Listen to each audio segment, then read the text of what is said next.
ನಮಸ್ಕಾರ.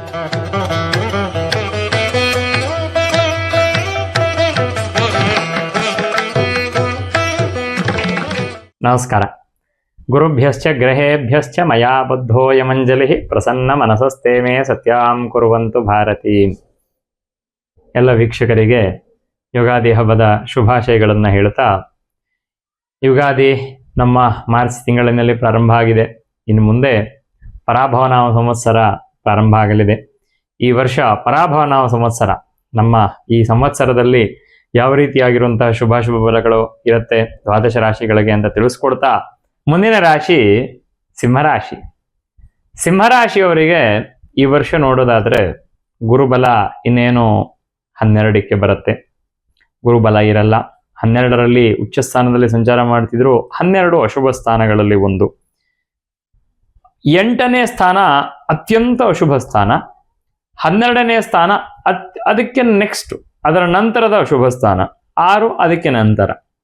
ಹೀಗೆ ಅಶುಭ ಸ್ಥಾನದಲ್ಲಿ 8, 12, 6 ಅಶುಭ ಸ್ಥಾನಗಳು ಅಂತ ಶಾಸ್ತ್ರ ಹೇಳುತ್ತೆ.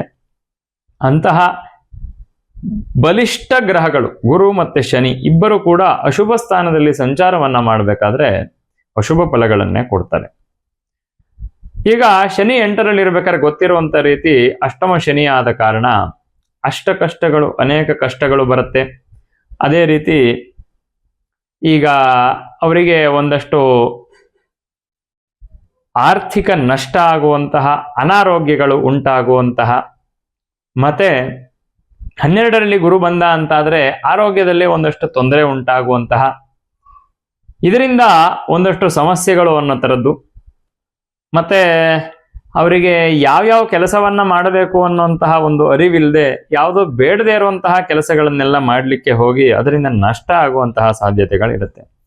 ಸ್ವಲ್ಪ ಸಿಂಹರಾಶಿಯವರ ಸಹಜ ಸ್ವಭಾವ ಏನು ಅಂತಂದ್ರೆ, ಅಷ್ಟು ಸುಲಭಕ್ಕೆ ಹೇಳಿದಂತಹ ಮಾತು ಅಥವಾ ಯಾರು ಕೊಟ್ಟಂತಹ ಮಾರ್ಗದರ್ಶನವನ್ನು ಒಪ್ಕೊಳ್ಳುವಂತವರಲ್ಲ. ಅವರ ಒಂದು ಶಕ್ತಿಯು, ಅವರ ಒಂದು ದುರ್ಬಲತೆಯು ಎರಡೂ ಕೂಡ ಅದೇ ಆಗಿರುತ್ತೆ. ಹಾಗಾಗಿ ಈ ವರ್ಷ ಸಿಂಹರಾಶಿಯವರಿಗೆ ಈ ರೀತಿಯಾಗಿರುವಂತಹ ಒಂದಷ್ಟು ಸಮಸ್ಯೆಗಳು ಇರೋ ಕಾರಣ, ಇದಾದ ನಂತರದಲ್ಲಿ ಮತ್ತೆ 12ರಲ್ಲಿ ಮತ್ತೆ 6ರಲ್ಲಿ ರಾಹುಕೇತುಗಳ ಸಂಚಾರ ಇರೋ ಕಾರಣ ಸ್ವಲ್ಪ ಎಚ್ಚರಿಕೆಯನ್ನು ವಹಿಸಬೇಕಾಗತ್ತೆ. ಹೊಸ ನಿರ್ಧಾರವನ್ನು ತಗೊಳ್ಳುವಂಥದ್ದು, ಕುಟುಂಬದಲ್ಲಿ ನಿರ್ಧಾರವನ್ನು ತಗೊಳ್ಳುವಂಥದ್ದು, ಹಣವನ್ನು ಬೇರೆ ಕಡೆ ಇನ್ವೆಸ್ಟ್ ಮಾಡುವಂಥದ್ದು, ಯಾರನ್ನಾರು ನಂಬಿ ಕೊಡುವಂಥದ್ದು, ಕೆಲಸದ ವಿಚಾರದಲ್ಲಿ ಜೊತೆಗಿರುವಂಥವ್ರ ವಿಚಾರದಲ್ಲಿ ಒಂದಷ್ಟು ತಪ್ಪಾಗಿ ಮಾತಾಡಿಕೊಂಡು ಸಿಟ್ಟನ್ನು ಮಾಡಿಕೊಳ್ಳುವಂಥದ್ದು, ತಾಳ್ಮೆಯನ್ನು ತಂದುಕೊಳ್ಳುವಂಥದ್ದು ತುಂಬ ಮುಖ್ಯ ಆಗತ್ತೆ.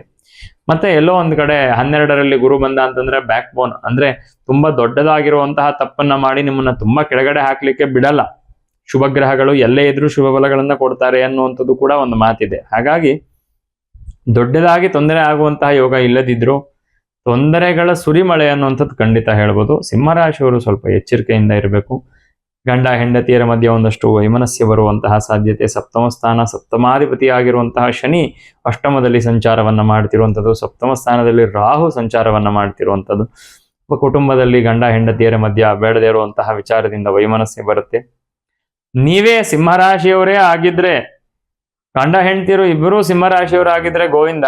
ಆದ್ರೆ ಸಿಂಹರಾಶಿಯವರು ಒಬ್ಬರಾಗಿದ್ರೆ ಅವರಿಂದಲೇ ಒಂದಷ್ಟು ತಪ್ಪು ದುಡುಕು ನಿರ್ಧಾರಗಳು, ದುಡುಕಾಗಿ ಮಾತಾಡುವಂಥದ್ದು, ದುಡುಕಾಗಿ ನಡೆಯುವಂಥದ್ದು ಸಾಧ್ಯತೆಗಳಿದೆ.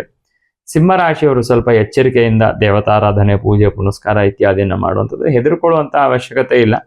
ಸಹಜವಾಗಿ ಜೀವನದಲ್ಲಿ ಒಂದಷ್ಟು ಸಮಸ್ಯೆಗಳು ಎಲ್ಲವೂ ಕೂಡ ಇರುತ್ತೆ. ಆದ್ರೆ ಏನಾಗ್ತದೆ, ಮಾರ್ಗದರ್ಶನ ತುಂಬಾ ಮುಖ್ಯ. ಹಾಗಾಗಿ ದೇವರ ಆರಾಧನೆ ಇತ್ಯಾದಿಗಳನ್ನ ಮಾಡಿದ್ರೆ ನಮಗೆ ಇರುವಂತಹ ಕೆಲವೊಂದಷ್ಟು ಕರ್ಮಗಳು ಅನ್ನುವಂಥದ್ದು ಕಳೆದು ಸ್ವಲ್ಪ ಆ ಸಮಸ್ಯೆಗಳನ್ನ ಎದುರಿಸುವಂತಹ ಶಕ್ತಿ ಅನ್ನುವಂಥದ್ದು ಖಂಡಿತ ಪ್ರಾಪ್ತವಾಗಲಿದೆ.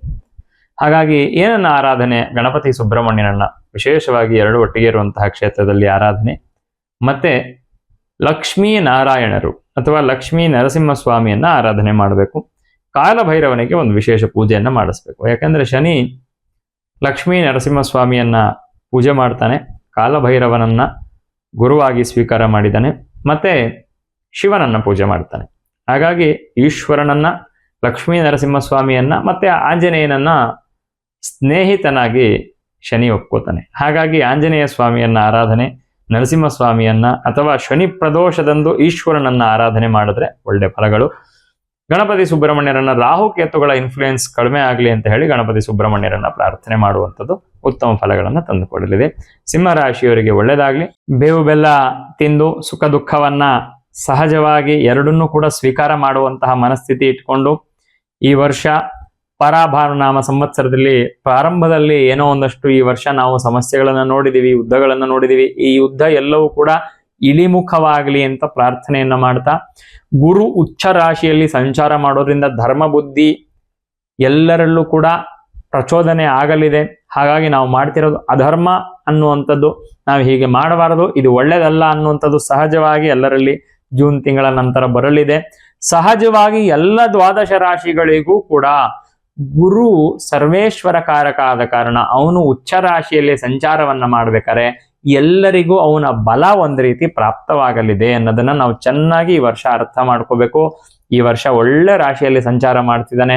ಕೆಲವೊಂದು ರಾಶಿಗಳಿಗೆ ಅದು ಅನಿಷ್ಟ ಫಲ ಅಂತ ಮೇಲೆ ಕಂಡ್ರು ಕೂಡ ಒಟ್ಟಾರೆ ಪ್ರಪಂಚಕ್ಕೆ ಗುರುವಿನ ಸಂಚಾರದಿಂದ ಉತ್ತಮ ಫಲಗಳು ಪ್ರಾಪ್ತವಾಗಲಿದೆ. ಎಲ್ಲ ರಾಶಿಯವರಿಗೂ ಹೇಳಿರುವಂತಹ ಅನಿಷ್ಟ ಫಲ ಅಂತಂದ್ರೆ ಅದು ಅನಿಷ್ಟವೇ ಆಗತ್ತೆ ಅಂತಲ್ಲ, ಅವರವರ ವೈಯಕ್ತಿಕವಾಗಿರುವಂತಹ ದಶಾಭುಕ್ತಿಗಳು, ವೈಯಕ್ತಿಕವಾಗಿರುವಂತಹ ಜಾತಕಗಳು, ಅಲ್ಲಿರುವಂತಹ ಗ್ರಹಚಾರ, ದಶಾಭುಕ್ತಿ ಇತ್ಯಾದಿ ಎಲ್ಲವನ್ನ ಚಿಂತನೆ ಮಾಡಿ ಹೇಳಬೇಕು.